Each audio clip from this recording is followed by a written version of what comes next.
Hello बंधुসকল মোৰ অন্য এটা ভিডিঅ'লৈ আপোনালোকক স্বাগত। দেখিছেনে কি সুন্দৰকৈ আমাৰ মুৰ্গীবিলাকে খাই আছে, খাব দি আছে। সৰু সৰু ৰকাই ফাৰ্ম এখন আছে আমাৰ ঘৰতো, ভাল লাগে। ভিডিঅ'টো সকলোৱে চাই থাকক।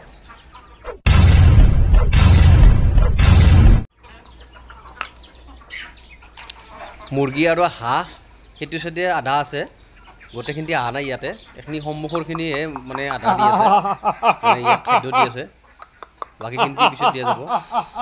আপোনালোকক যদি হাঁহ বা মুৰ্গী পালন কৰিব খুজিছে, মানে বহুত বেছি খৰচা কৰিবৰ কাৰণে প্ৰয়োজন নাই, কিন্তু নৰ্মেল যিখিনি খৰচা হয় সেইখিনি কৰিব লাগিব। বেমাৰ আজাৰ হ'লে মেডিচিনখিনি দিব লাগিব, বাকী খোৱা লোৱাখিনি চাউল তাউল দিলে হৈ যায়।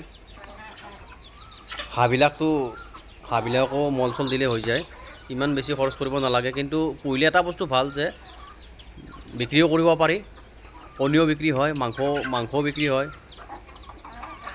বা আপোনাৰ ঘৰত খাবও পাৰি, এটা সুবিধা হয়। আৰু আপোনালোকে ট্ৰাই কৰি চাব।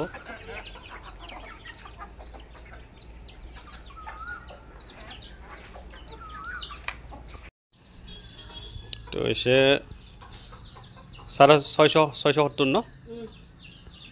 তো মুৰ্গী এক আজি খাব লাগিব, এক ৱেট জুখিলোঁ 600 আছে। সৰু ৰকাই মুৰ্গীৰ এখন ফাৰ্ম আছে আমাৰ বাৰু।